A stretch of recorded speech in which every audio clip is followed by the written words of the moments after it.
For 7 long winters, the white wolf never left the lonely grave. Hunters crossed the hills with sharpened spears.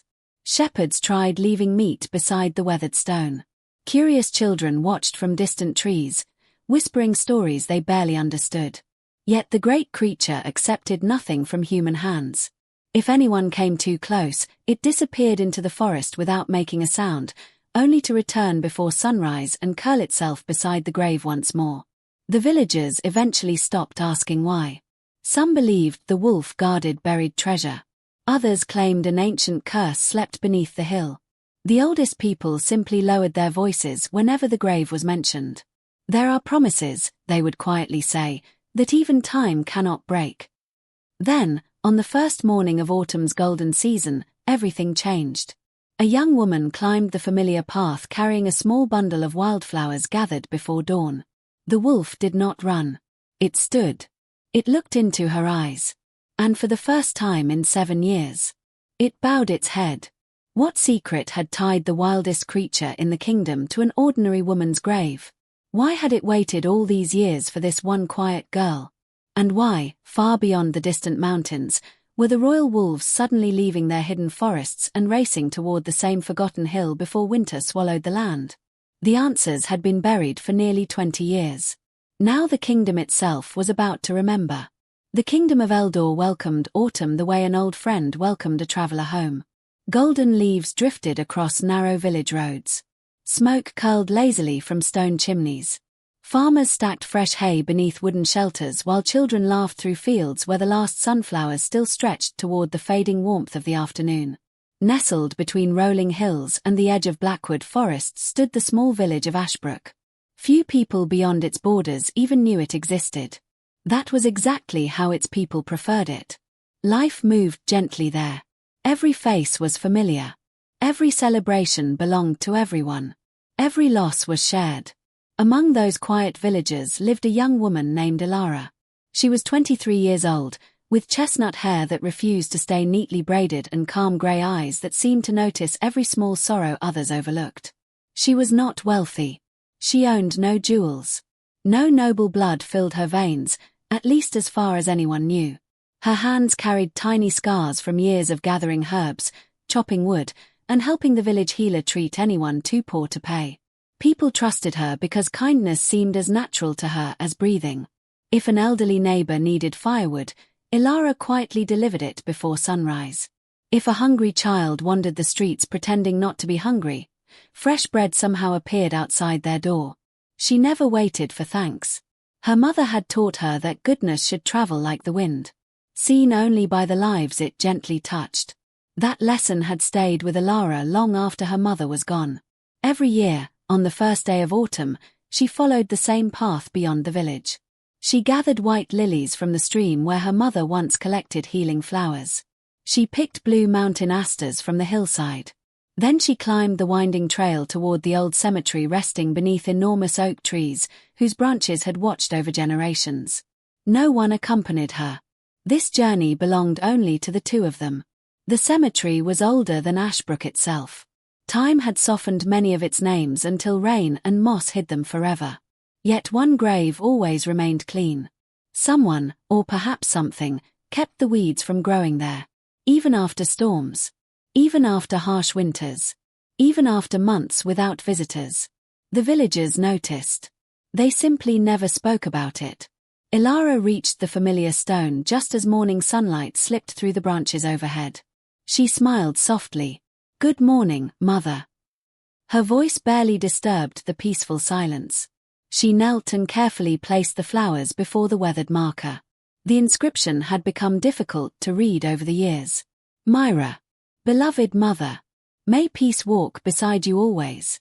Nothing more. No family name. No date of birth. No story. Just a name.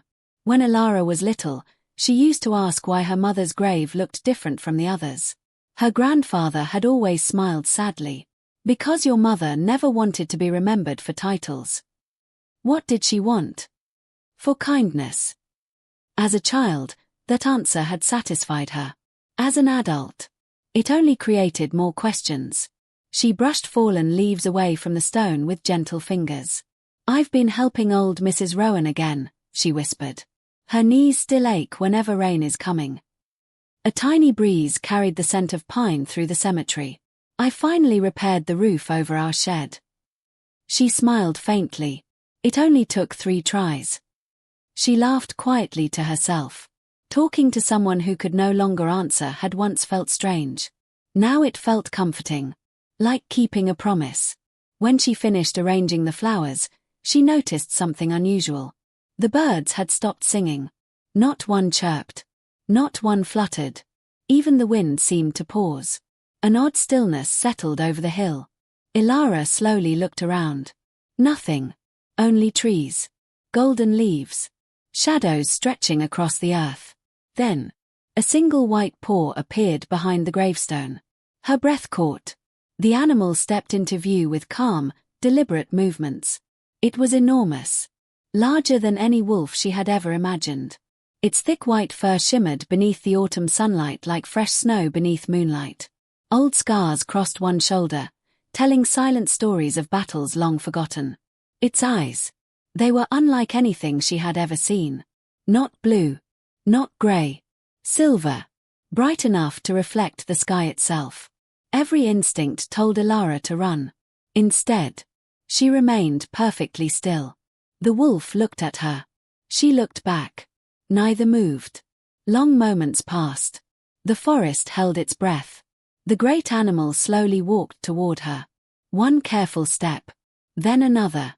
Its movements carried no threat. Only quiet purpose. Elara's heartbeat echoed loudly inside her chest. The wolf stopped only inches away. She could feel its warm breath against her trembling hands. Without thinking, she lowered her eyes. Not from fear. From respect. The wolf watched her a little longer. Then, with astonishing gentleness, it lowered its massive head. Its nose softly touched the back of her hand. Warm. Steady. Trusting. Tears instantly filled Elara's eyes. She had never touched a wild wolf before. Especially not one spoken of only in frightened whispers. Slowly. Very slowly. She raised her free hand. The wolf did not flinch. Her fingers rested lightly against the thick fur behind its ears. It was softer than she expected. The creature closed its eyes. Not in weakness. In peace. The impossible moment stretched quietly between them. Far above, a single raven circled once before disappearing beyond the forest. Then the wolf stepped away. It turned toward the grave. Lowered one paw. And gently scraped away several layers of fallen leaves gathered beside the stone. Something metallic glimmered beneath the earth. The wolf looked back at Elara. Almost expectantly. Her hands trembled as she knelt. Carefully brushing away the remaining dirt, she uncovered a small iron pendant attached to an old leather cord. Time had darkened the metal almost black. Yet intricate lines still formed the shape of an ancient tree surrounded by wolves beneath a crescent moon. She had never seen such a crest before. The moment her fingers closed around it, a strange warmth spread through her palm. Not painful. Comforting. Like holding something that had been waiting to come home. She looked toward the wolf. Did you want me to find this?" The animal blinked once. Then quietly sat beside the grave again. Its silver eyes never left her face. Elara turned the pendant over. Tiny letters had been carved into the back. Most had faded. Only a few remained clear. Rowan. She frowned. Rowan. The name stirred something distant in her memory. Not from stories. Not from books. From whispers.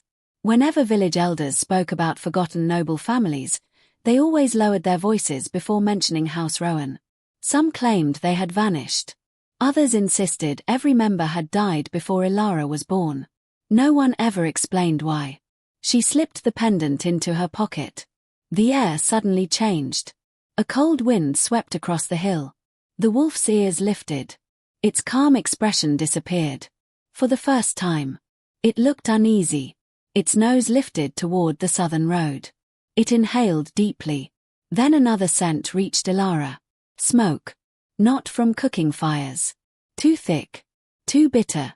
Her heart tightened. Moments later, The distant ringing of bells echoed across the valley. One bell. Then another. Then dozens together. Ashbrook's warning bells. Someone was attacking the village. Elara jumped to her feet. No. She turned toward the path leading downhill. Dark smoke rose beyond the trees. People were shouting. Horses. Steel. Crying children. The peaceful morning shattered into chaos. She looked back only once. The white wolf was already standing. Not frightened. Ready. Its silver eyes met hers for a single silent heartbeat. Then, without making a sound, it began running toward the burning village. Elara chased after it, unaware that every step she took carried her closer to a truth powerful enough to shake an entire kingdom. By the time Elara reached the edge of Ashbrook, the smell of burning wood had swallowed the sweet scent of autumn. Black smoke rolled across the rooftops, turning the clear morning sky into a dark, restless sea. Sparks drifted through the air like angry fireflies, landing on thatched roofs already beginning to smolder. Chickens scattered across the village square in frightened bursts of feathers while frightened horses kicked against broken fences, their terrified cries rising above the sound of clashing steel. Ashbrook had never known war. The village had no walls. No soldiers. Only farmers, craftsmen, shepherds, and healers. The people had spent their lives worrying about storms and failed harvests, not armed men carrying the king's banners. Elara's breath caught in her throat. No. She ran harder. An elderly man stumbled from his burning cottage, coughing so violently he nearly collapsed. Before she could reach him, two frightened boys rushed from behind a wagon and pulled him toward the well. Nearby, women hurried children into the stone chapel, believing its thick walls would protect them if the fire spread. The entire village had become a storm of fear. Then she saw them. Royal soldiers. Nearly 40 of them. Their polished armor reflected the flames surrounding them, making them appear like figures carved from fire itself. Crimson cloaks snapped in the rising wind as they searched each house with frightening precision. They were not looting. They were hunting. One captain held something in his hand. A rough sketch. He compared each frightened face to the drawing before shaking his head. Another house. Another family. Another search. The captain's voice cut through the smoke. Find the girl. His words were cold enough to silence even the frightened horses. She cannot have gone far. Elara ducked behind a stack of firewood before anyone noticed her. Her heart pounded so loudly she feared someone would hear it. The pendant. They were searching for her because of the pendant. But how? She had uncovered it only minutes ago. No one could have known.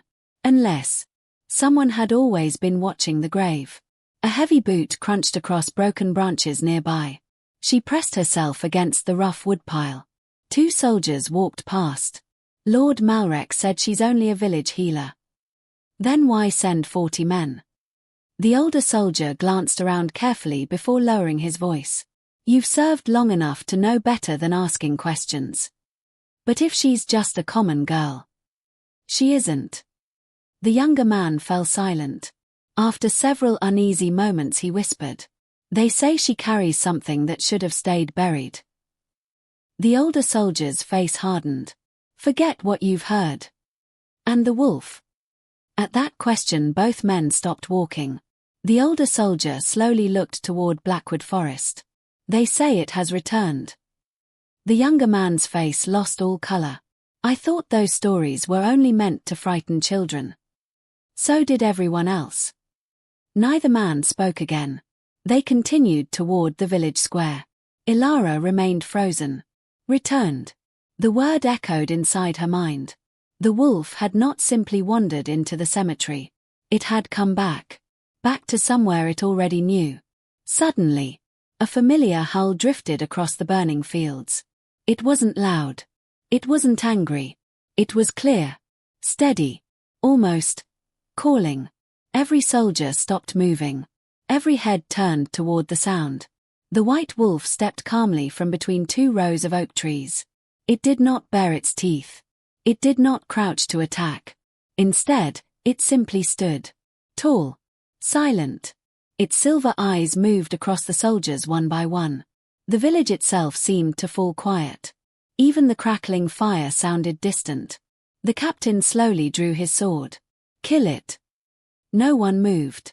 The order hung heavily in the smoky air. The soldiers looked at one another. Several quietly stepped backward. One older veteran made the sign of protection across his chest.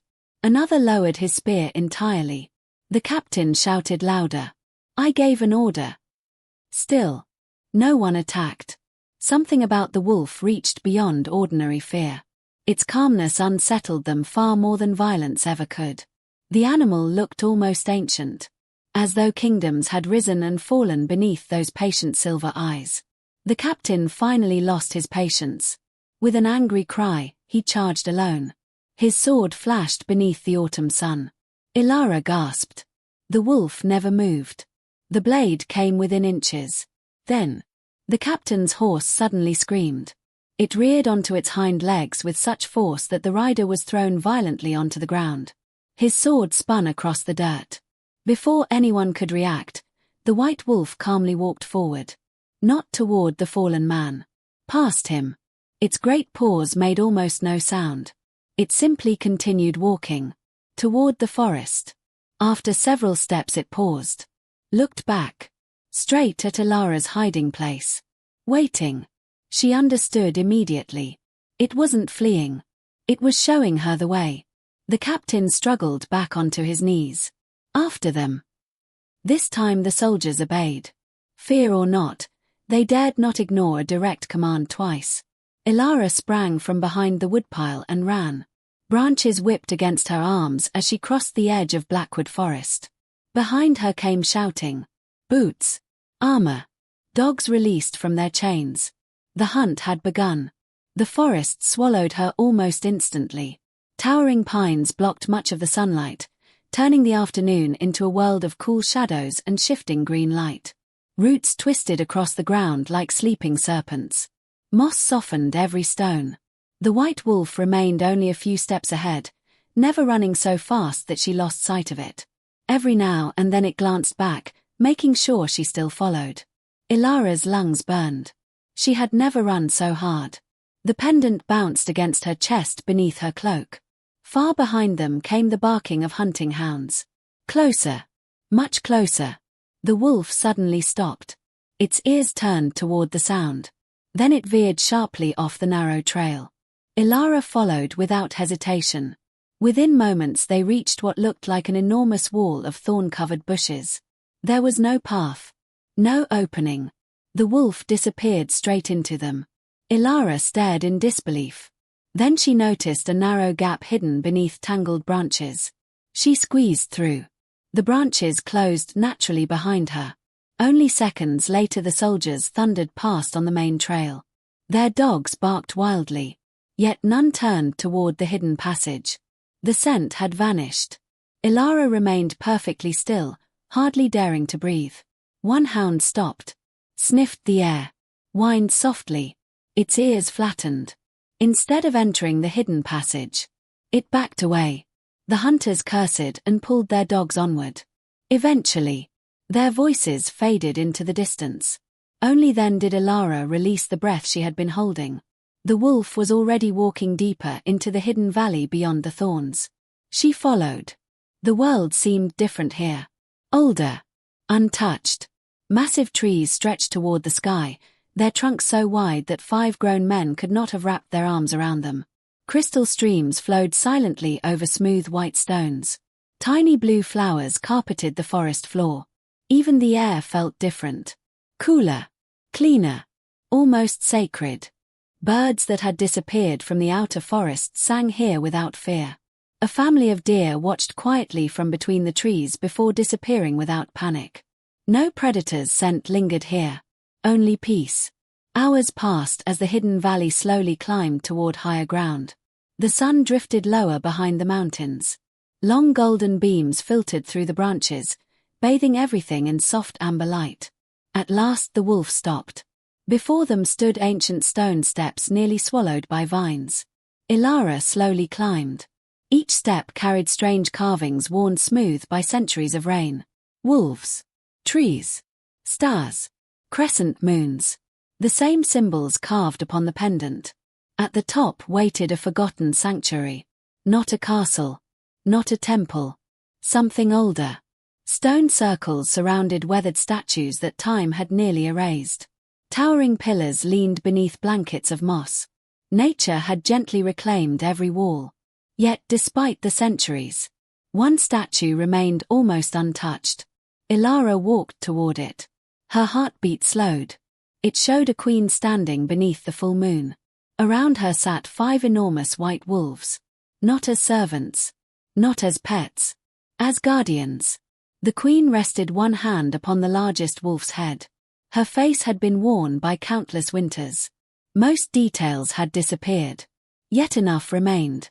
The curve of her smile. The shape of her eyes. The gentle expression. Elara's breath caught. She knew that face. She had seen it every morning growing up. In the polished surface of still water. In tiny reflections inside cottage windows. In her own mirror. The queen looked astonishingly. Like her mother. Not merely similar. Almost identical. A chill ran through her entire body. She reached out with trembling fingers, touching the cold stone cheek. Impossible. Her mother had been a village healer. She had never worn a crown. Never lived in a palace. Never ruled anyone. Yet the resemblance could not be ignored. Behind her, the white wolf quietly sat before the statue. Its silver eyes lifted toward the fading evening sky. Not like an animal resting. Like a guardian returning to an old promise. Elara slowly turned toward it. Who was she? The wolf did not answer. It simply held her gaze. Then lowered its head toward the pendant hidden beneath her cloak.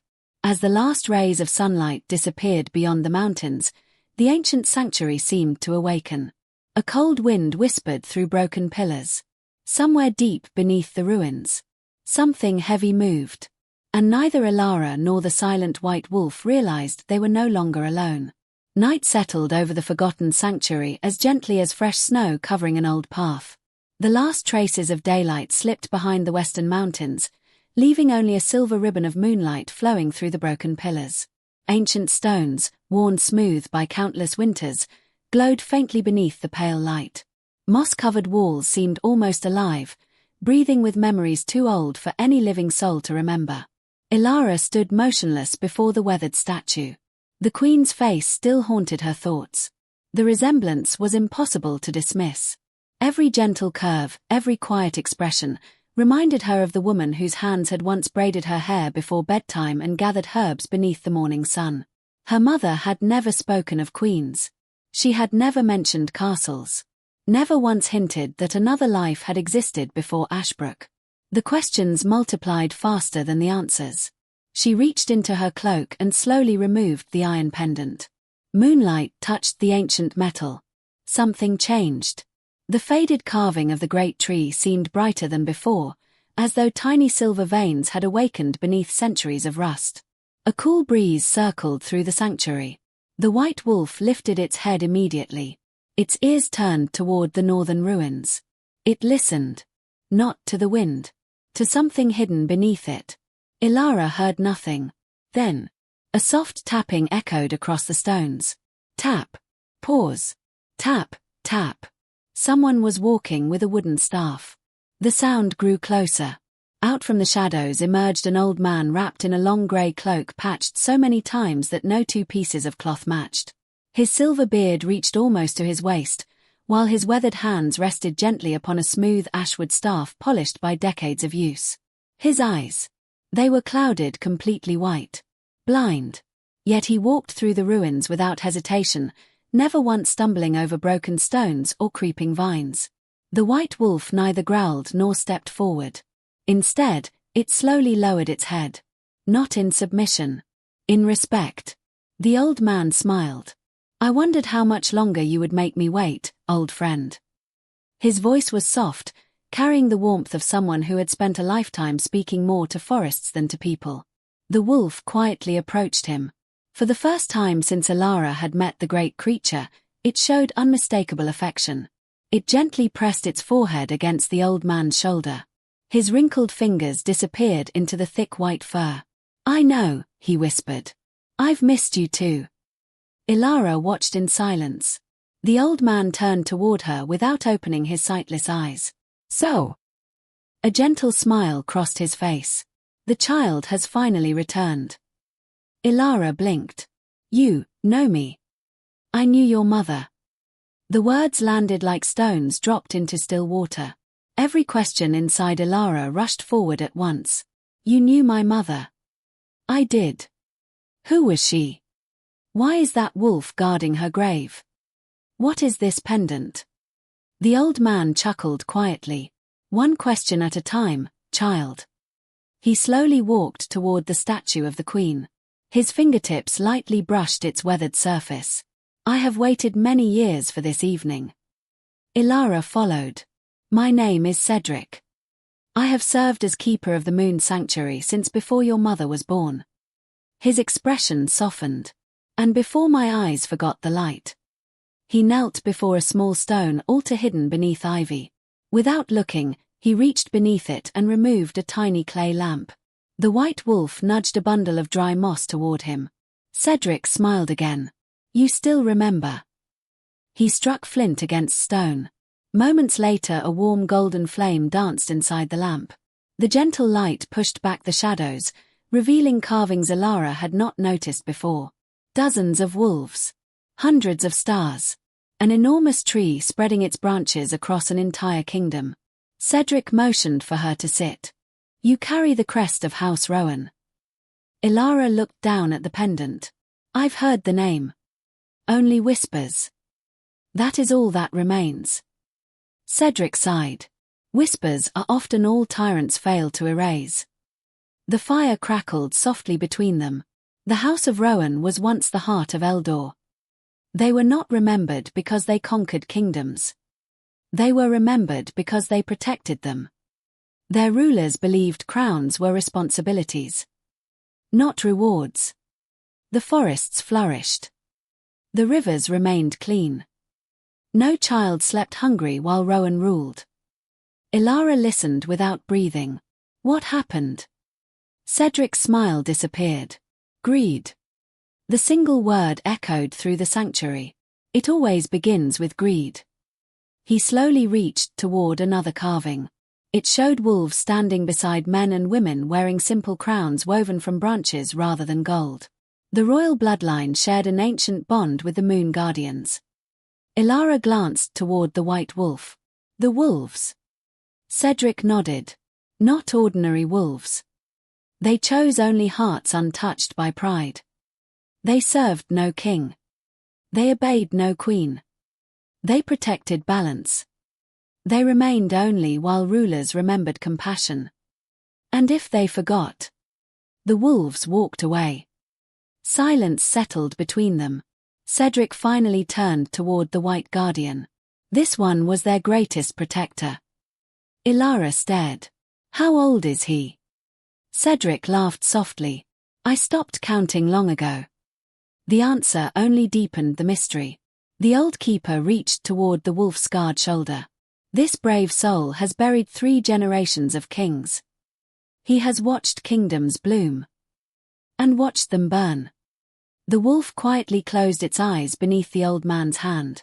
Its breathing remained slow, peaceful, almost human in its understanding. Cedric looked toward Elara once more. When your mother arrived here 20 years ago. His voice became distant. She was carrying a child wrapped inside a faded green blanket. Elara's heart skipped. Me? Yes. Cedric nodded. She looked exhausted. There was blood upon her cloak. But not her own. His weathered fingers tightened slightly around the wooden staff. She asked only one thing. What? If I do not return, promise me my daughter will grow knowing kindness before truth. Tears gathered in Elara's eyes. She knew she would die. Cedric looked into the dancing fire. I believe. She hoped she would not. The words lingered painfully in the cool night air. The wolf escorted her that night. Cedric continued. He never left her side. He remained beside your cradle while you slept. When she finally carried you into Ashbrook. He watched from the forest. Elara slowly turned toward the great white guardian. So you've known me all my life. The wolf gently met her gaze. Its silver eyes reflected the tiny firelight.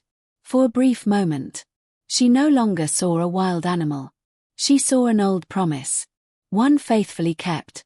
Cedric reached inside his cloak. From an inner pocket he removed a faded piece of cloth. It had once been royal blue. Now time had softened it into grey. Carefully unfolding it, he revealed another crest. The same tree. The same wolves. But this version surrounded a single word written in beautiful ancient letters. Rowan. Elara whispered the name. Cedric nodded slowly. Your mother was born beneath that banner. The world seemed to stop turning. My mother was noble. Cedric closed his eyes. No. His answer surprised her. She was far more important than that.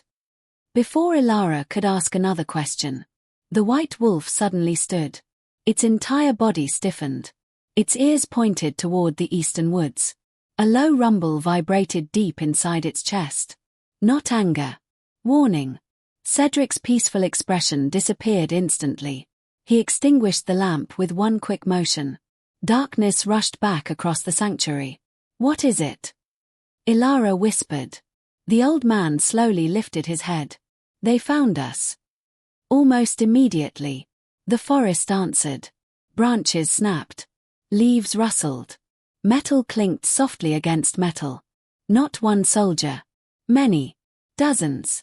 Tiny points of orange light flickered through the distant trees. Torches. Closing in from every direction. Cedric's voice became calm again. So. He has finally abandoned patience. Who? Elara asked. The old keeper looked toward the approaching lights. Lord Malrek. The name carried a weight that even the trees seemed to recognize. The man who murdered truth. And now wishes to bury the last witness. The torches grew brighter. Closer. The sanctuary had become surrounded. Then a cold voice echoed through the ruins. Burn everything. The command rolled through the night like thunder. Leave no stone standing. The first flaming arrow soared over the ancient walls. Moments later, the forgotten sanctuary erupted into fire. The burning arrow struck the roof of an ancient watchtower with a sharp crack. For one breathless moment, nothing happened. Then dry ivy caught fire. Golden flames raced across the old vines as if they had been waiting for a single spark. Smoke curled upward through the towering pines, carrying with it the scent of burning cedar and centuries-old timber. The peaceful sanctuary was transformed in an instant. Another arrow followed. Then another. The silence that had protected the sacred place for generations shattered beneath the roar of fire. Elara flinched as a burning beam crashed onto the stone courtyard, scattering glowing embers around her feet. The sanctuary. Her voice barely escaped her lips. Cedric remained remarkably calm. His clouded eyes stared into the darkness as though he could see far beyond the flames. It has survived storms. It has survived kings. But tonight. He rested one weathered hand against the nearest stone pillar. Its purpose is ending. The white wolf let out a deep, echoing growl. Not one born from fear. One that carried warning. The sound rolled through the forest like distant thunder. Outside the sanctuary walls, armored soldiers hesitated. Even through the smoke, they had heard the legendary voice of the Moon Guardian. One young soldier gripped his spear tighter. My lord. He whispered nervously. What if the stories are true? Beside him, an older captain shoved him forward. Stories do not bleed. They do tonight. The soldiers advanced. Their boots crushed fallen leaves beneath heavy iron greaves. Torches illuminated frightened faces rather than determined ones.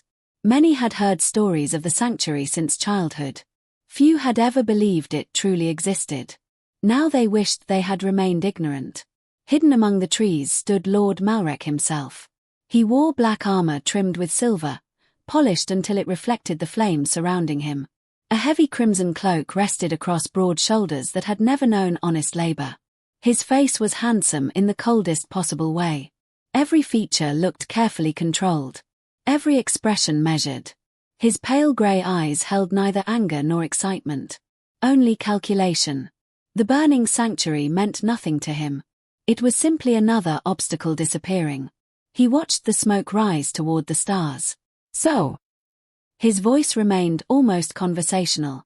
The old keeper truly sheltered her. A scar-faced commander bowed slightly. Yes, my lord. And the wolf? The commander hesitated. It still lives. Malrek's eyes narrowed. It has lived far too long. He slowly drew a narrow sword whose dark blade seemed to swallow the surrounding firelight. End them. Inside the sanctuary, Cedric carefully placed both hands upon Elara's shoulders. You must listen. She looked into his sightless eyes. There isn't time. I won't leave you. You will. Her voice broke. No. Cedric smiled with quiet sadness. Your mother argued exactly the same way. Those words silenced her. The truth must survive. He gently closed her fingers around the iron pendant. It has waited too many years. The white wolf stepped beside them. Its silver eyes met Cedric's. Nothing needed to be spoken. Old friends understood one another. Cedric nodded once. The wolf answered with the smallest movement of its head. Then it turned toward Elara. Go with him, Cedric whispered. He knows every path hidden beneath these mountains. What about you? My road ends here. Tears filled Elara's eyes instantly. No, I won't leave you. You already have something far greater than me to protect. His weathered hand rested softly against her cheek. Hope. Outside, another volley of flaming arrows struck the sanctuary walls. The ancient wooden gates burst apart with a deafening crash. Soldiers poured through the opening.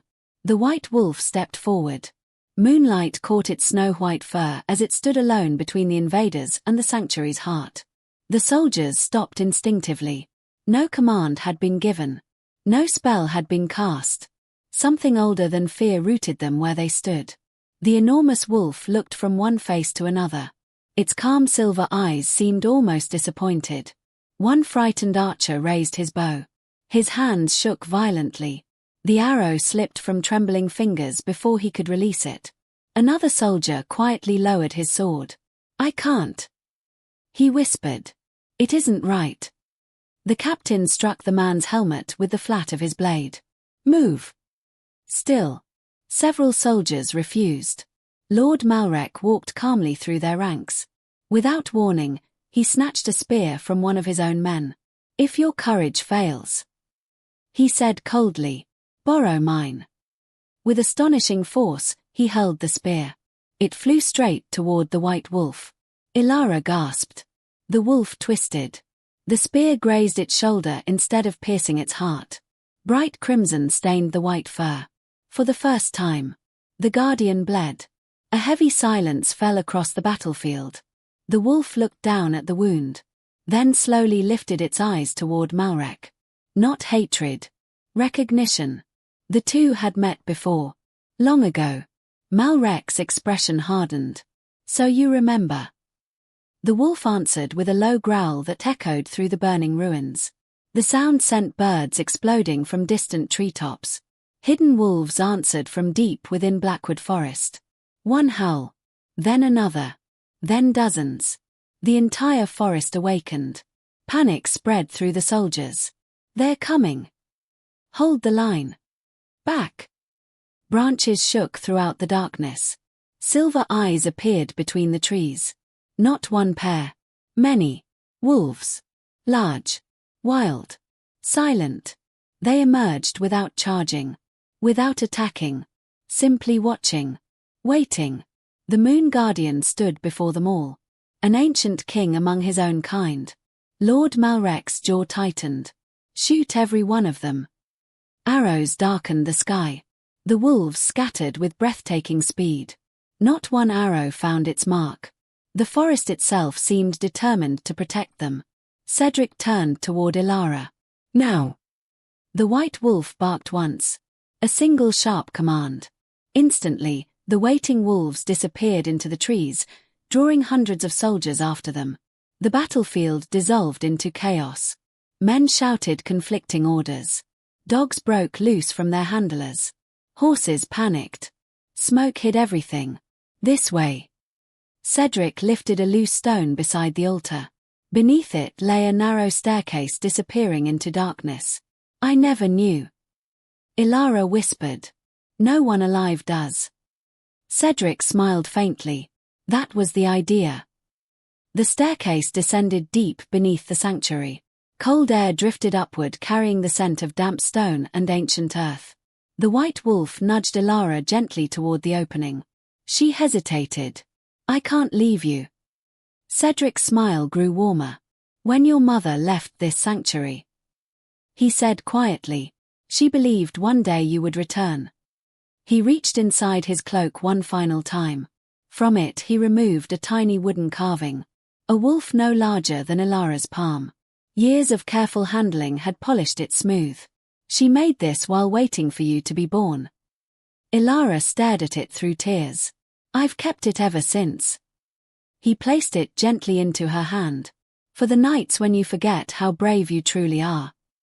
Her fingers closed around the little carving. It still carried the faint scent of cedar.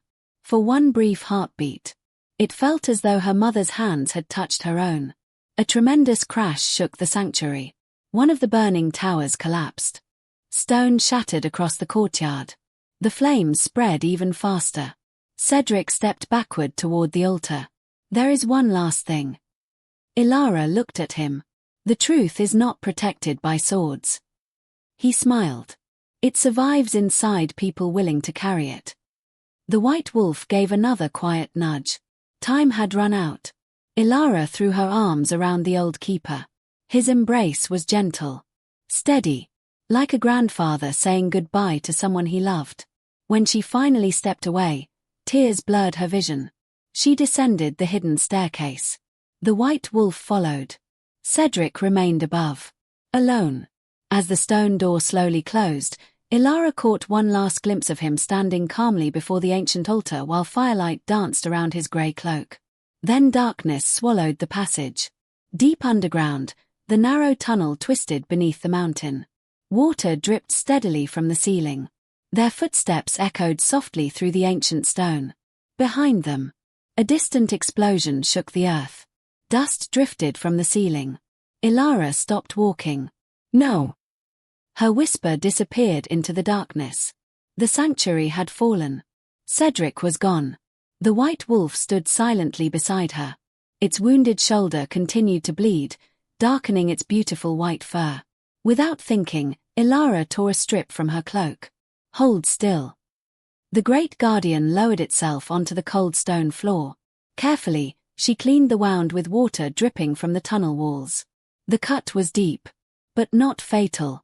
As she wrapped the torn cloth around its shoulder, the wolf remained perfectly still. Its steady breathing filled the silence. When she finished, it gently rested its forehead against hers. A quiet thank you. No words. None were needed. They continued through the darkness for what felt like hours. The tunnel finally opened into a hidden valley untouched by fire. Moonlight spilled across a crystal lake so still it reflected every star above. Ancient pines surrounded the water like silent guardians. For the first time since leaving Ashbrook, everything was peaceful. Too peaceful. The white wolf suddenly froze. Its ears lifted. Its nose caught a scent carried by the night wind. Not soldiers. Not wolves. Someone else. Across the lake, beneath the branches of an enormous willow tree, a lone figure stood watching them. An old woman dressed in deep blue robes leaned upon a crooked walking staff. Though separated by nearly 100 yards, she slowly smiled. Then she spoke. Her voice crossed the water as clearly as if she stood beside them. I have waited 20 years for you, princess. Elara's heart seemed to stop. Princess. The word echoed across the silent lake. And before she could speak, the old woman knelt, as if greeting the rightful heir to a kingdom Elara had never known. The word seemed to linger above the lake long after the old woman's voice had fallen silent. Princess. It drifted across the still water like a bell echoing through an empty valley. Elara did not move. She could not. Her fingers slowly tightened around the small wooden wolf Cedric had given her until the smooth edges pressed into her palm. The white wolf stood beside her, its silver eyes fixed on the woman beneath the willow tree. It did not growl. It did not step forward. Instead, it lowered its head ever so slightly. A gesture of recognition. The old woman smiled sadly. "So," she whispered, "even after all these years, you still remember me." The great wolf blinked once. A gentle breeze swept across the lake, stirring the willow's long silver-green branches until they brushed the surface of the water like quiet fingers. Moonlight shimmered in countless ripples. The valley felt untouched by the world outside. No smoke drifted through the sky. No cries of soldiers echoed here. It was as though sorrow itself had paused at the valley's edge. Elara finally found her voice. "You called me." She swallowed. "Princess." The old woman slowly crossed the narrow wooden bridge stretching over the lake. Though she leaned upon her walking staff, every step remained steady. Years had bent her back, but they had not weakened the quiet dignity in the way she carried herself. When she reached them, she stopped before the white wolf. Without hesitation, she rested one weathered hand against its broad forehead. "My brave guardian." Her voice trembled with affection. "You've carried this burden alone far longer than anyone should." The wolf gently closed its eyes. Elara watched in amazement. "You know him?" A faint smile crossed the woman's face. "I knew him before your mother was born." She turned toward Elara. "My name is Maeve. I once served Queen Lyra." The name struck Elara immediately. Queen Lyra. Cedric had spoken it only once.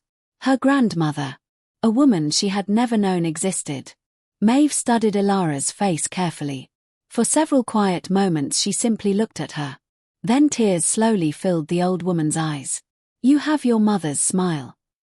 She reached out uncertainly. "May I?" Elara nodded. Maeve gently brushed a loose strand of hair away from Elara's forehead. "I held you the night you were born." The words were so soft they almost disappeared into the wind. "You were no larger than a bundle of herbs." A shaky laugh escaped her. "You refused to sleep unless your mother sang." Elara felt her throat tighten. Every person who had truly known her mother seemed to carry another piece of a life hidden from her. "I don't understand." Maeve nodded sadly. "Of course you don't." She glanced toward the moonlit lake. "You've spent your whole life walking through the final page of a story whose beginning was stolen from you." She motioned toward a small stone cottage tucked beneath towering pine trees. Its roof was covered with soft green moss. Warm candlelight glowed through round windows. Smoke drifted peacefully from its chimney. "Come. You both need warmth." Inside, the cottage smelled of cedar wood, fresh bread, and drying herbs hanging from thick ceiling beams. A fire crackled inside a broad stone hearth. Copper pots hung neatly above polished wooden shelves. Books filled nearly every wall. Some looked ancient enough to crumble if touched. Others appeared lovingly repaired countless times. The room felt less like a home, and more like a sanctuary for forgotten memories. Maeve knelt beside the fireplace. She placed a black iron kettle above the flames before turning toward the white wolf. "Sit." The enormous guardian obeyed immediately. Elara noticed how carefully he lowered himself. His wounded shoulder had grown stiffer during the journey. The cloth she had wrapped around it was now stained dark with dried blood. Maeve frowned gently. "You've been hurt." The wolf remained still. "I know." The old woman disappeared into another room. She returned carrying a wooden box filled with neatly wrapped bundles of herbs. As she uncovered the wound, she sighed. "A spear." The wolf lowered its ears slightly. "You've survived worse." She crushed green leaves into a thick paste before carefully spreading it across the injury. The scent of pine and mint quickly filled the room. The guardian never flinched. "You've treated wolves before?" Elara asked. Maeve smiled. "My child." She carefully wrapped fresh linen around the wound. "I've spent half my life patching this stubborn old creature together." The wolf gave the smallest puff of air through its nose. For a moment, it almost seemed amused. Elara smiled without realizing it. It was the first genuine smile she had managed since Ashbrook burned. Maeve noticed. "So does your mother." The words slipped out naturally. Then silence filled the room. Maeve lowered her eyes. "I'm sorry." Elara slowly shook her head. "No." She stared into the dancing fire.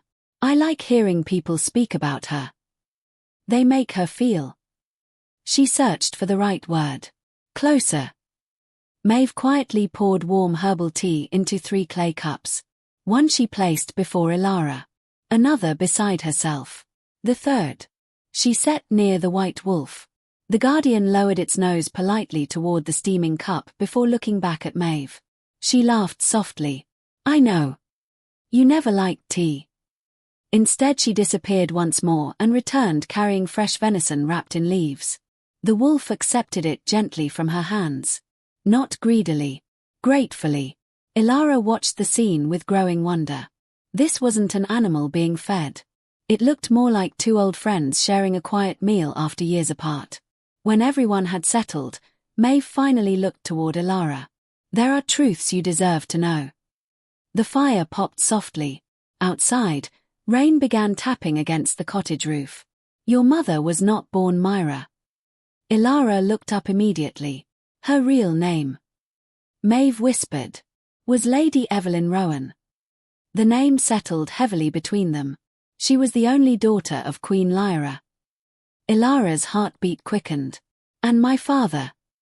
Maeve's gentle expression clouded. "He was Captain Rowan Ashford, the commander of the Queen's Guard. A good man. He loved your mother more than life itself." "What happened to him?"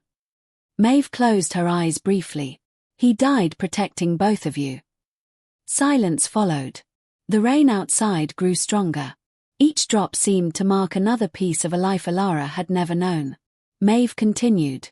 "On the night you were born, the palace celebrated. Music filled every hall. The kingdom believed its future had arrived." Her voice slowly darkened. "But while people danced, others planned murder." The fire crackled. Shadows shifted across the walls. Lord Malrek's father had spent years gathering powerful nobles around him. They wanted a crown that answered only to wealth. They believed kindness made rulers weak. They feared your grandmother because people loved her. Maeve stared into the flames. "So they poisoned the court. Not with wine. With lies. One noble betrayed another. Friends accused friends. Loyal soldiers disappeared. The kingdom slowly stopped trusting itself." Elara listened without blinking. And then Maeve's hands tightened around her cup. "One winter night, the palace gates opened. Not for guests. For traitors." Her voice became almost a whisper. "By sunrise, Queen Lyra was dead." Elara's breathing stopped. "My mother escaped." Maeve nodded. "With you in her arms." "And the wolf?" The old woman looked toward the great guardian sleeping quietly beside the fire. "He carried both of you through the snow." Elara followed her gaze. The image formed vividly inside her mind. A frightened young mother. A newborn child. A white wolf leading them through a frozen forest while an entire kingdom hunted them. Tears slipped silently down her cheeks. "My mother lost everything." Maeve looked at her lovingly. "No. She made certain she did not lose you." The room fell quiet again. Only the rain spoke. After a long while, Maeve rose from her chair. "There is something else." She walked toward one of the crowded bookshelves. Her fingers searched carefully among dozens of worn leather bindings. Finally she pressed against a hidden wooden panel. A soft click echoed inside the cottage. Part of the bookshelf slowly swung open. Behind it lay a narrow chamber lit by a single lantern. At its center rested an old oak chest reinforced with black iron bands. Maeve removed a heavy key from around her neck. "I prayed this day would come." The lock clicked open. She slowly lifted the lid. Inside lay folded royal banners wrapped in linen, ancient scrolls sealed with untouched wax, a silver crown covered in velvet. And beneath everything else, a beautifully crafted leather journal. Maeve lifted it with trembling hands. "This," she whispered, "belongs to your mother." Elara stared at it as though afraid to breathe. The worn leather cover bore no title, only a single symbol embossed in faded silver. A lone wolf beneath a crescent moon. She reached for it. The moment her fingertips touched the cover, someone knocked. 3 slow knocks. Not loud. Not hurried. Perfectly calm. Maeve froze. The white wolf's head lifted instantly. Another knock echoed through the cottage. Then a familiar voice drifted in through the rain. "Open the door." Lord Malrec's voice carried no anger. Only certainty. "I know she's inside." The fire suddenly seemed much smaller. Outside, dozens of torchlights appeared through the rain-soaked darkness. The cottage had been surrounded. For one long, terrible moment, no one inside the cottage breathed. The rain continued its steady rhythm against the roof, soft and peaceful, as though the night beyond the walls held nothing more dangerous than a passing storm. Yet through the narrow windows, orange torchlight flickered between the trees, casting restless shadows across the floorboards. Elara slowly turned toward the door. Lord Malrec had found them. Again. Her fingers remained resting on her mother's journal, unable to let go. Outside came another measured knock. Not impatient. Not angry. Almost polite. "I know you can hear me," Malrec called through the rain. "There is no reason for more blood to be spilled tonight." His calm voice unsettled Elara far more than shouting ever could. Predators that roared wanted fear. Predators that whispered already believed victory was theirs. Maeve quietly closed the oak chest. The heavy lid settled with a dull thud. Then she looked at Elara. "Take the journal." Elara hesitated. "But there is no time." She slipped the worn leather book beneath her cloak. The white wolf had already risen to its feet. Despite the fresh bandages around its shoulder, it stood tall and steady, its silver eyes fixed upon the cottage door. Maeve gently rested one hand against the guardian's neck. "No." The wolf glanced toward her. "You have protected this family long enough." The great animal remained still. "You must protect her now." Its ears lowered slightly. For the first time since Elara had met the ancient guardian, it looked reluctant, almost unwilling to leave someone behind. Maeve smiled. "You once made that same face when Queen Lyra ordered you away from the palace." The wolf slowly closed its eyes. Old memories passed silently between them. When they opened again, the hesitation was gone. Another knock. Softer this time. "My patience is not endless," Malrec said. Maeve turned toward the hidden chamber. "There's another way." She crossed to the fireplace. Kneeling beside the stone hearth, she reached beneath a loose flagstone and pulled a rusted iron ring. With surprising strength, she lifted an entire section of the floor. A narrow tunnel disappeared into darkness below. Cool air drifted upward. Elara stared in amazement. "Another passage." Maeve nodded. The old kingdoms were built by people who always prepared 2 roads. One for arrival. One for survival. The white wolf sniffed the opening. Its ears twitched. Safe. For now. Outside, soldiers began surrounding the cottage. Boots crunched through wet leaves. Armor clinked softly. Horses snorted in the darkness. Malrec spoke once more. "Maeve." This time he called her by name. "I would rather not burn your home." Silence answered him. He sighed. "You leave me little choice." A flaming torch struck the roof. Dry moss hissed before catching fire. Orange light spread across the wooden beams. Smoke drifted through tiny cracks in the ceiling. Maeve looked calmly at the growing flames. "So," she whispered, "it seems my home has served its final purpose." Elara grabbed her hand. "Come with us."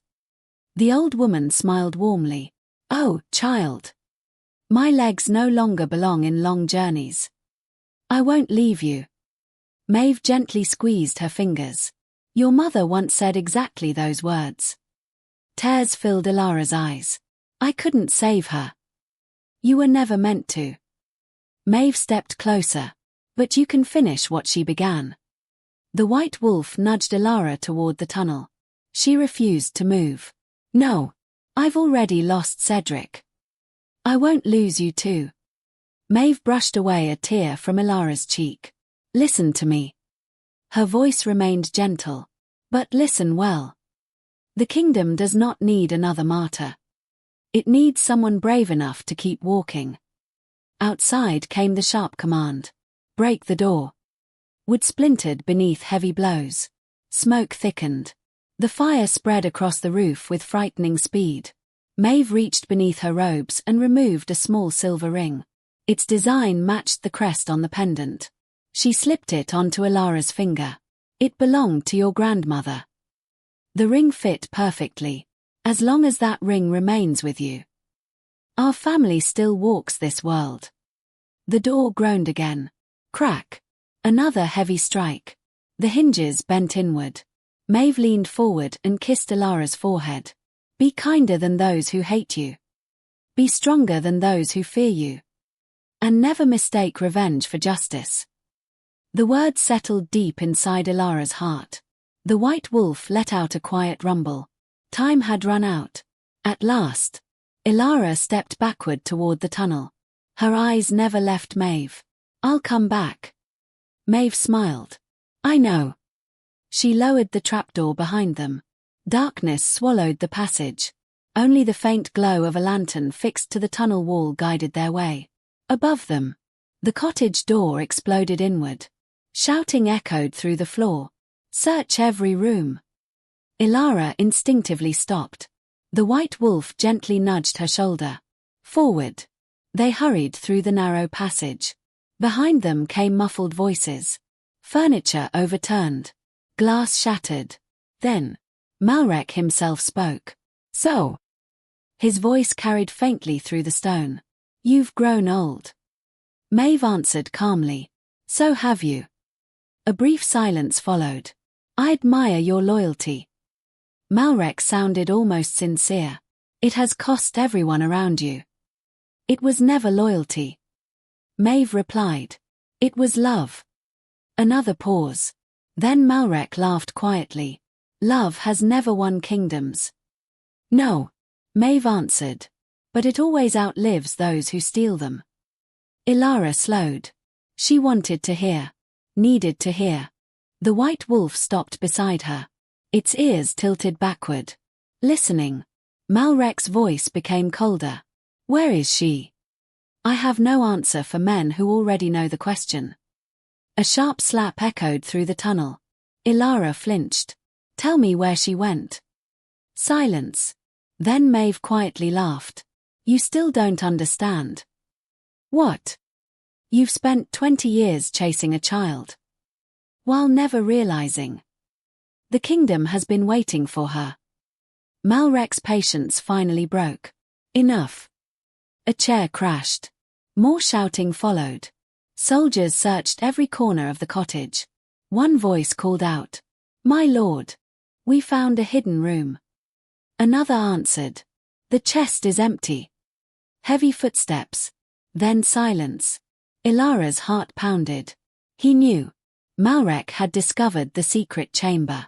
Only moments later, a deafening explosion shook the tunnel. Dust poured from the ceiling. The ground trembled violently.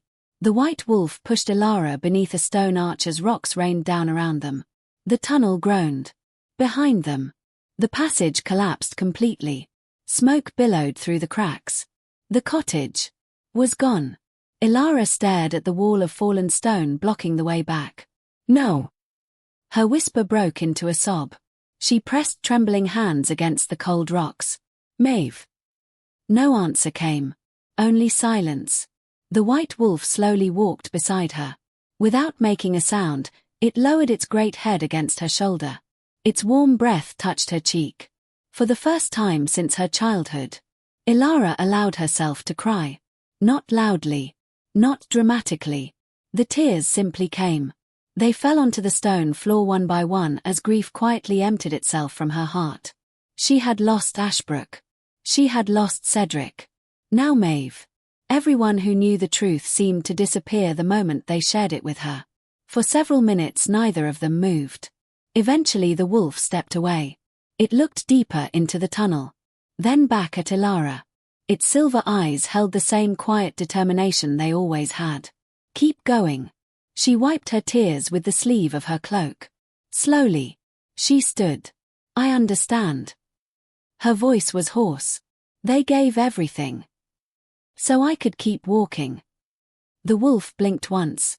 Together they continued through the ancient passage. Hours later, the tunnel finally opened onto the eastern side of the mountains. Cold dawn light spilled across the landscape.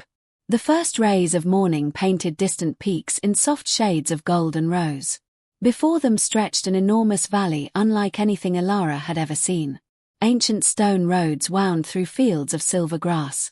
Ruined watchtowers stood upon distant hills. Far beyond them, half hidden beneath drifting morning mist, rose the dark silhouette of a great city. High walls, towering gates, dozens of spires reaching into the clouds. Blackstone Keep, the royal capital. Even from this distance, it looked both magnificent and imprisoned. Smoke drifted endlessly above its rooftops. Not from battle. From countless furnaces feeding a kingdom burdened by fear. The white wolf stood quietly beside Elara. Its silver eyes remained fixed on the distant castle. Then it looked toward the journal hidden beneath her cloak. Elara carefully removed it. Her mother's worn leather diary still felt warm in her hands. She slowly opened the first page. Beautiful handwriting filled the yellowed paper. At the very top, written in careful ink, were 8 simple words. If you are reading this, I could not return. Elara's breath caught. Below those words lay the first truth her mother had ever written to her. And somewhere inside Blackstone Keep, Lord Malrek was already preparing for the moment their paths would cross again. The morning breeze carried the scent of pine and distant rain as Elara stood upon the rocky ridge overlooking Blackstone Keep. For a long while, she did nothing except hold the journal against her chest. The rising sun slowly pushed away the night's shadows, painting the kingdom in soft gold, but its warmth never seemed to reach the capital below. Even from miles away, Blackstone Keep felt cold. Its towering walls rose from the mountains like a prison carved from stone, wrapped in banners that fluttered beneath a sky stained with smoke from countless chimneys. Once, people had called it the heart of Eldor. Now it looked like a kingdom holding its own breath.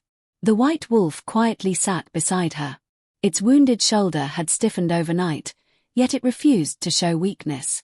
Every few moments its ears turned toward the distant city, listening to sounds no human could hear.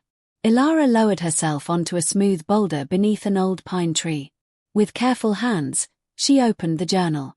The leather creaked softly.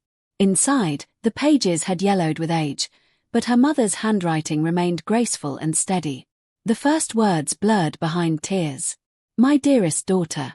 Elara closed her eyes for a moment. She had spent nearly 20 years speaking to a gravestone. Now, her mother was finally speaking back. She took a slow breath and continued reading. If you are holding this journal, then the promise I made beneath the winter stars has finally reached you. Forgive me for every answer I could never give. Forgive me for allowing you to believe I was only a village healer. There are lies told to protect power. And there are lies told to protect love. Mine belonged to the second kind. A tear slipped quietly onto the page. Elara brushed it away before the ink could blur. The white wolf moved closer until its warm shoulder rested gently against her arm. She smiled faintly through her tears. I'm all right. The wolf remained where it was, as if it knew she wasn't. She continued reading. Your grandmother, Queen Lyra, once told me that a crown should never make a person feel taller. If wearing it causes someone to look down upon others, then they were never worthy of it. I did not understand those words when I was young. I understand them now. The next several pages described a kingdom unlike the one Elara had grown up hearing about. There were festivals where kings and farmers ate from the same long tables. Winter feasts where no child was allowed to spend the night hungry. Spring ceremonies during which wolves walked freely beside the royal family without chains or fear. The kingdom her mother remembered had been built upon trust rather than fear. It almost sounded impossible. Almost. Then the handwriting changed. The elegant lines became hurried. Uneven. Tiny drops had stained the corners of the page. Not rain. Tears. Something is changing inside the palace. Servants disappear without explanation. Old friends avoid meeting one another's eyes. Lord Garrick Malrek smiles too often. Whenever someone smiles while good people vanish, beware of that smile. Elara slowly looked toward Blackstone Keep. Lord Garrick Malrek's father. The man who had begun the betrayal. She turned another page. If anything happens to us, if you must ever choose between the throne and innocent lives, choose the innocent. A kingdom can survive without a crown. A child cannot survive without kindness. Elara closed the journal. Her mother had not written like a queen. She had written like the healer who had raised her. Titles had never changed her heart. The realization settled gently inside Elara. Perhaps. That was exactly why the wolves had trusted her family. A sudden howl echoed across the valley. The white wolf stood instantly. Its ears lifted. Another howl answered. Then another. Not warning. Calling. From every direction. Within minutes wolves began appearing between the trees. Grey wolves. Black wolves. Brown wolves with silver streaks across their backs. Young hunters. Old survivors. One by one they stepped quietly into the clearing. None came aggressively. Each approached with cautious respect. Elara counted nearly 30 before giving up. The White Guardian remained seated.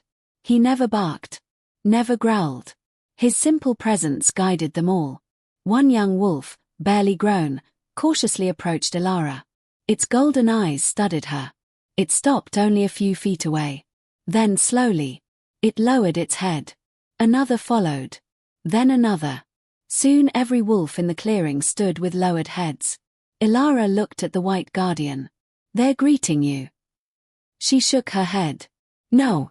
The old wolf gently nudged her hand. Understanding slowly dawned. They're greeting me. Her fingers trembled.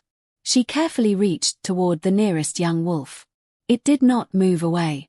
Instead, it stepped closer until its nose brushed her fingertips. Its fur was warm despite the cool morning air. One after another, the wolves accepted her touch. Not because she commanded them. Because they chose to. For the first time since discovering the grave's secret, Elara felt something she had not allowed herself to feel. She belonged somewhere. Not because of blood. Because of trust. The peaceful moment ended when a hawk circled overhead. The White Guardian looked skyward. Its posture changed instantly. Alert. A strip of cloth had been tied to the hawk's leg. It descended toward the clearing before landing upon a nearby branch. The bird carried no fear of wolves. Only urgency. The white wolf gently removed the message with surprising care before nudging it toward Elara. She unfolded the damp parchment. The handwriting was unfamiliar. If the rightful heir still lives, come to Millstone Bridge before tomorrow sunset. There are those inside the capital who have not forgotten their oath. Trust no royal banner. Come alone. No signature. Only a small symbol pressed into the wax. A single oak leaf. Maeve had worn the same symbol embroidered inside her cloak. Elara looked toward the wolf. What do you think? The guardian quietly sniffed the parchment. Then it looked toward the capital. Its silver eyes narrowed slightly. It did not trust the message. Neither did she. But ignoring it might mean losing the only allies left inside Blackstone Keep. By midday they had begun the journey. The path wound through quiet valleys and forgotten farms. Many villages they passed bore the same scars. Empty wells. Broken fences. Fields left untended. People watched cautiously from behind half-closed doors. Hope had become something too dangerous to show openly. Near sunset they reached a narrow mountain road where an old wagon rested with one wheel broken. A grey-haired merchant struggled alone to lift the heavy cart. His horse had collapsed from exhaustion beside the roadside. Without hesitation Elara hurried forward. You'll hurt your back. The old merchant looked up in surprise. I've managed worse. His forced smile failed to hide the pain in his face. Elara knelt beside the horse. The poor animal's breathing came in short, uneven bursts. She removed herbs from her satchel. The same herbs her mother had taught her to carry every day. She crushed the leaves between smooth stones, mixed them with water from her flask, and gently rubbed the mixture along the horse's neck. The animal slowly relaxed. Its breathing steadied. Meanwhile, the white wolf disappeared silently into the forest. Minutes later it returned carrying a sturdy fallen branch nearly the length of a spear. The merchant stared in disbelief. Together they used the branch to brace the broken axle well enough for the wagon to roll safely. The old man looked from Elara to the wolf. His eyes widened. "I know that crest." His gaze rested on the pendant around her neck. "My grandfather spoke of it." He lowered his voice.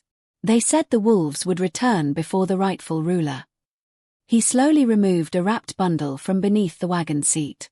"I've been carrying this for years." Inside lay a faded blue banner embroidered with the ancient rowan tree. "My family swore never to destroy it." His weathered hands trembled. "I think."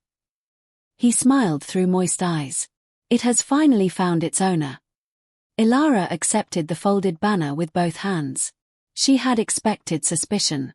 Instead, she found loyalty that had survived an entire generation. As darkness settled across the mountains, the merchant pointed toward distant lights glowing beside a river.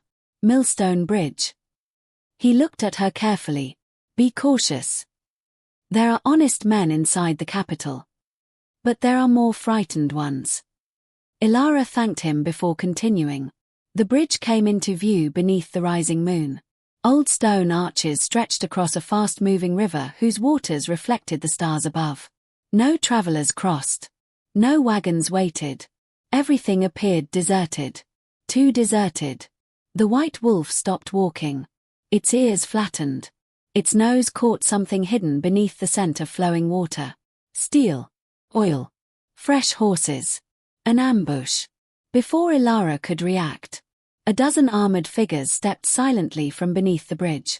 Then another dozen emerged from the trees behind them. Their swords remained lowered. Their cloaks carried no royal colors. Only the symbol of an oak leaf. One man removed his hood. He was perhaps 50 years old, with weathered features and a long scar crossing one cheek. Slowly, he knelt. One by one, every warrior behind him did the same. "My queen," he said quietly, "we have waited 20 years." Elara's heart lifted with hope. At last, she had found allies. But hidden high above the bridge, concealed among the dark branches of an ancient oak, another pair of eyes watched everything. A crossbow string tightened silently. Its aim settled not on Elara, but on the scarred leader kneeling before her. The night held its breath. Moonlight spilled across Millstone Bridge, turning the rushing river below into a ribbon of liquid silver. The men wearing the oak leaf emblem remained on one knee, their heads bowed, while the white wolf stood quietly beside Elara, its silver eyes scanning the darkness beyond the bridge instead of the people before them. Something was wrong. The guardian's ears twitched. Its gaze climbed slowly toward the towering oak overlooking the bridge. Elara followed its eyes. She saw nothing. Only leaves moving gently in the wind. Then, the wolf lunged. A sharp crack split the silence. A crossbow bolt hissed through the night. Instead of striking the scar-faced commander, it slammed into the white wolf's shoulder. The impact spun the great guardian sideways. It landed heavily upon the ancient stones. A cry escaped Elara before she realized she had spoken. "No!" The kneeling warriors instantly sprang to their feet. "Shoot her!" "There!" Several rushed toward the towering oak.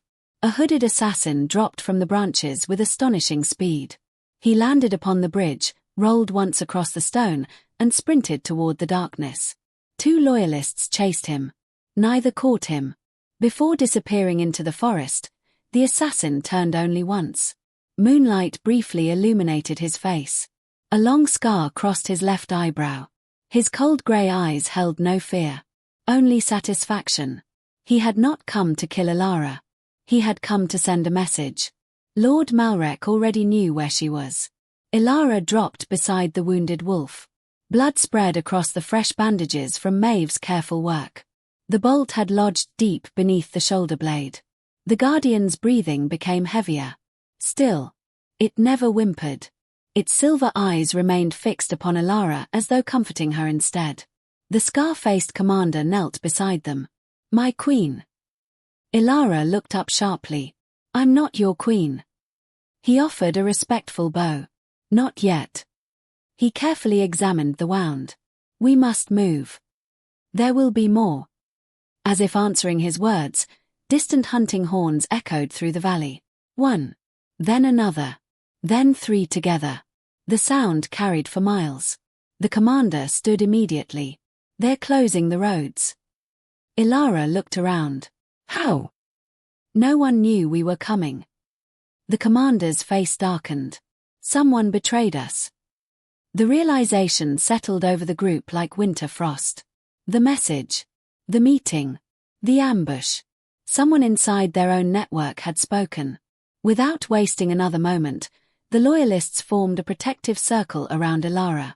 They guided her away from the bridge and into the dense forest beyond. The white wolf struggled to its feet. Though weakened, it refused anyone's help. It walked beside Elara with quiet determination. Every step left small drops of crimson upon the fallen leaves. They traveled through the night without torches. The scar-faced commander introduced himself only after they had crossed 3 mountain streams and doubled back twice to confuse anyone following them. "My name is Sir Rowan Thorne. My father served Queen Lyra. My grandfather served her father. We have kept our oath in secret ever since." His voice carried no pride. Only quiet devotion. As dawn approached, they reached an abandoned monastery carved into the side of a mountain. Most of its roof had collapsed decades earlier. Vines covered the stone walls. Wildflowers grew between cracked steps. To strangers, it looked forgotten. Inside, it was anything but empty. Men and women emerged from hidden chambers. Farmers, blacksmiths, former soldiers, healers, merchants, old women carrying baskets of herbs, young boys sharpening arrows, children fetching water. No one wore rich clothing. No one looked important. Yet every face brightened when Elara entered. Not because she wore jewels. Not because she carried a sword. Because hope had finally walked through their door. One elderly woman quietly began to cry. A young boy whispered, "She's real." The word spread through the hall. "She's alive. The heir lives." Elara lowered her eyes. "I don't know if I deserve your faith." Sir Rowan answered gently, "Faith isn't given to perfection. It is given to those who keep choosing what is right." Those words reminded her painfully of her mother's journal. She looked toward the white wolf. Several healers were already tending to its wound. The bolt had been removed. Fresh herbs covered the injury. He smiled through moist eyes. "It has finally found its owner." Elara accepted the folded banner with both hands. She had expected suspicion. Instead, she found loyalty that had survived an entire generation. As darkness settled across the mountains, the merchant pointed toward distant lights glowing beside a river. Millstone Bridge. He looked at her carefully. "Be cautious. There are honest men inside the capital. But there are more frightened ones." Elara thanked him before continuing. The bridge came into view beneath the rising moon. Old stone arches stretched across a fast-moving river whose waters reflected the stars above. No travelers crossed. No wagons waited. Everything appeared deserted. Too deserted. The white wolf stopped walking. Its ears flattened. Its nose caught something hidden beneath the scent of flowing water. Steel. Oil. Fresh horses. An ambush. Before Elara could react, a dozen armored figures stepped silently from beneath the bridge. Then another dozen emerged from the trees behind them. Their swords remained lowered. Their cloaks carried no royal colors. Only the symbol of an oak leaf. One man removed his hood. He was perhaps 50 years old, with weathered features and a long scar crossing one cheek. Slowly, he knelt. One by one, Every warrior behind him did the same. "My queen," he said quietly. "We have waited 20 years." Elara's heart lifted with hope. At last, she had found allies. But hidden high above the bridge, concealed among the dark branches of an ancient oak, another pair of eyes watched everything. A crossbow string tightened silently. Its aim settled not on Elara, but on the scarred leader kneeling before her. The night held its breath. Moonlight spilled across Millstone Bridge, turning the rushing river below into a ribbon of liquid silver. The men wearing the oak leaf emblem remained on one knee, their heads bowed, while the white wolf stood quietly beside Elara, its silver eyes scanning the darkness beyond the bridge instead of the people before them. Something was wrong. The guardian's ears twitched. Its gaze climbed slowly toward the towering oak overlooking the bridge. Elara followed its eyes. She saw nothing, only leaves moving gently in the wind. Then, the wolf lunged. A sharp crack split the silence. A crossbow bolt hissed through the night. Instead of striking the Scarface commander, it slammed into the white wolf's shoulder. The impact spun the great guardian sideways. It landed heavily upon the ancient stones. A cry escaped Elara before she realized she had spoken. "No!" The kneeling warriors instantly sprang to their feet. "Shoot her! There!" Several rushed toward the towering oak. A hooded assassin dropped from the branches with astonishing speed. He landed upon the bridge, rolled once across the stone, and sprinted toward the darkness. 2 loyalists chased him. Neither caught him. Before disappearing into the forest, the assassin turned only once. Moonlight briefly illuminated his face. A long scar crossed his left eyebrow. His cold grey eyes held no fear, only satisfaction. He had not come to kill Elara. He had come to send a message. Lord Malrek already knew where she was. Elara dropped beside the wounded wolf. Blood spread across the fresh bandages from Maeve's careful work. The bolt had lodged deep beneath the shoulder blade. The guardian's breathing became heavier. Still, it never whimpered. Its silver eyes remained fixed upon Elara as though comforting her instead. The scar-faced commander knelt beside them. "My queen." Elara looked up sharply. "I'm not your queen." He offered a respectful bow. "Not yet." He carefully examined the wound. "We must move. There will be more."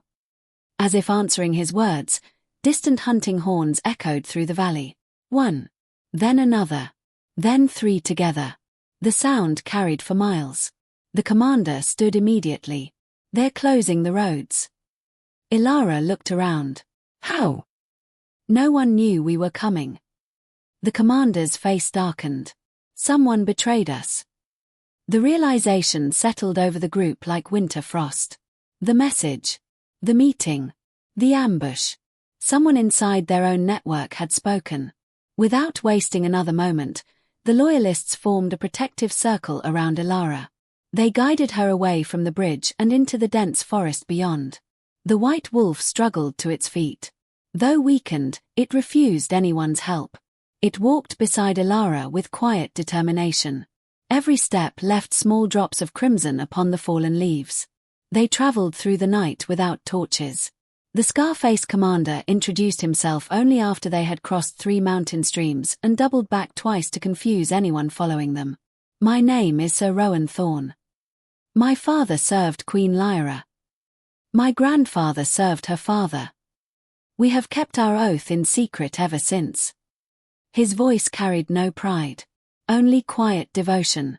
As dawn approached, they reached an abandoned monastery carved into the side of a mountain.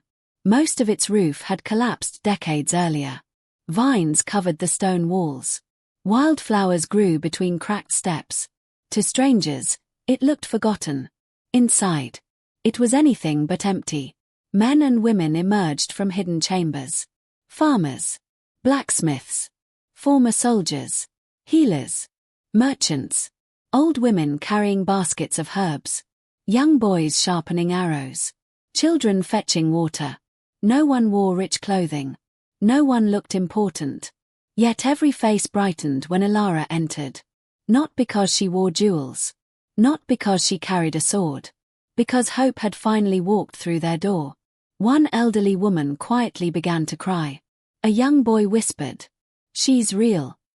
The word spread through the hall. "She's alive. The heir lives." Elara lowered her eyes. "I don't know if I deserve your faith." Sir Rowan answered gently, "Faith isn't given to perfection. It is given to those who keep choosing what is right." Those words reminded her painfully of her mother's journal. She looked toward the white wolf. Several healers were already tending to its wound. The bolt had been removed.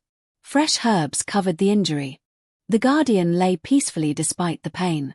One small girl, no older than 6, timidly approached it holding a wooden bowl of water. She stopped several feet away.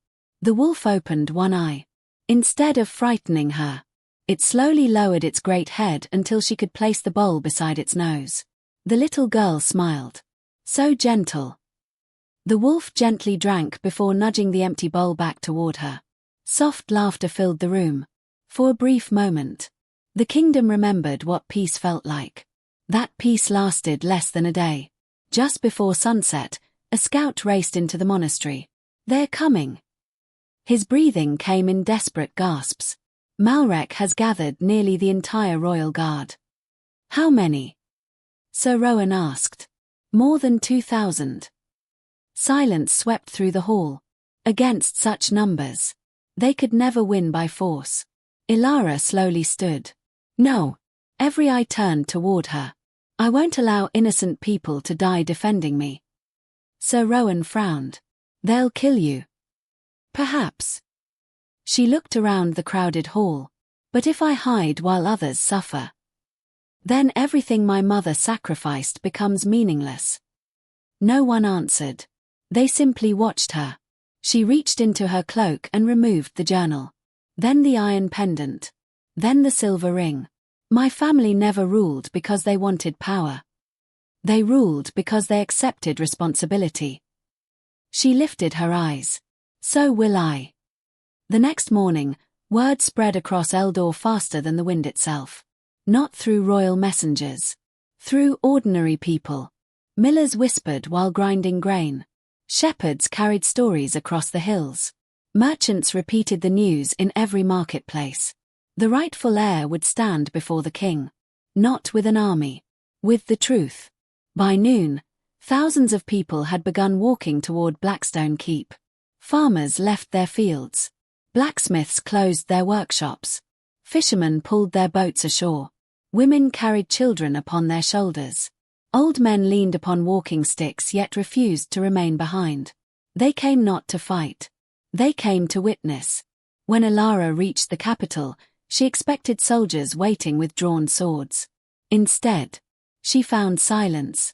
The enormous gates of Blackstone Keep slowly opened. King Aldrin himself stood waiting inside the courtyard. His golden crown seemed unbearably heavy upon his weary head.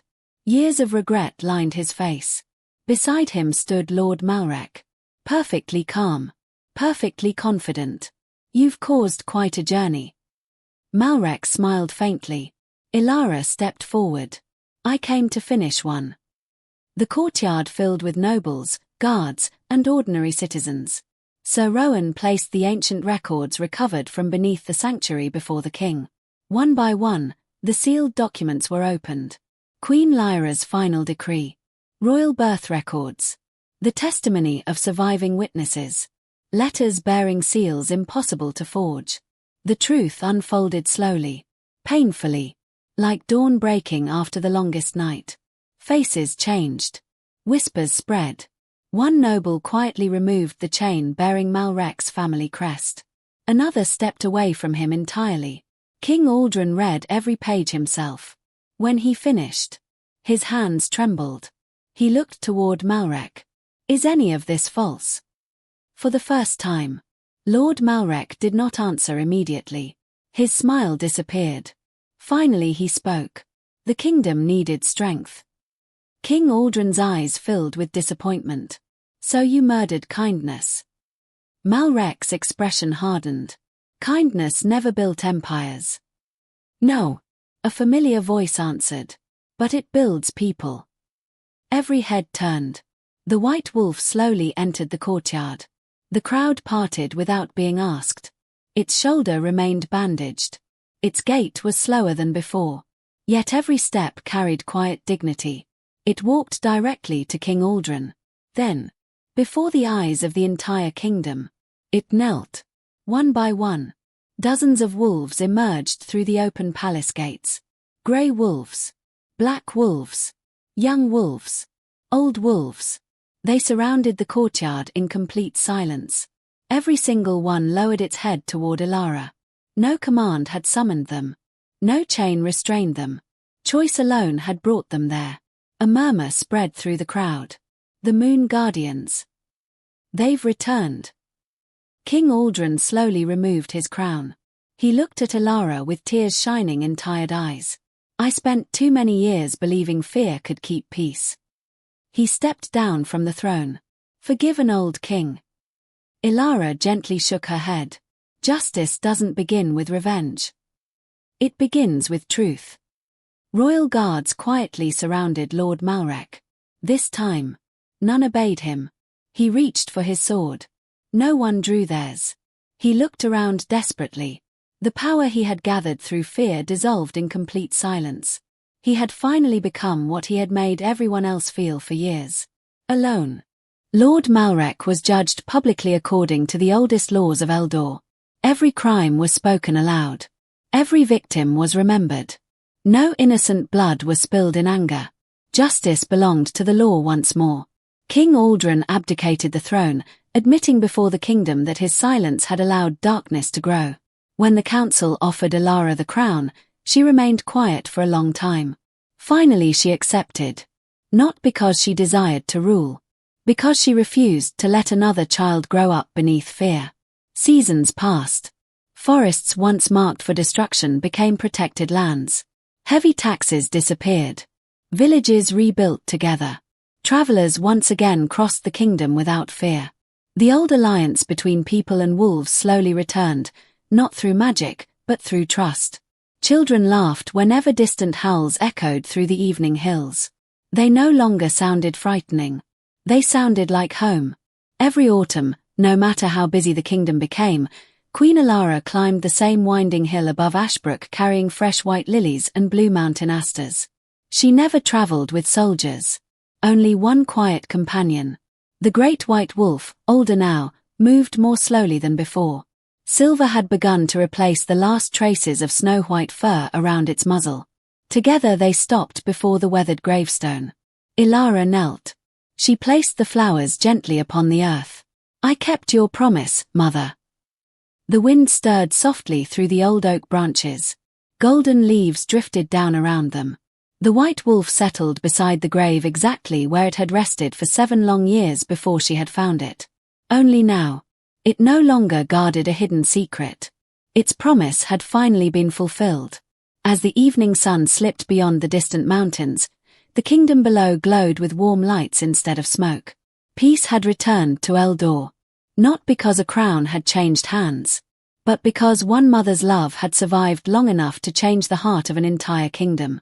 And on quiet autumn evenings, when the wind carried the distant howl of wolves across the hills, the people of Eldor smiled instead of hiding indoors. For they remembered an old saying, passed from one generation to the next. As long as the wolves watch the hills, kindness will never lose its way.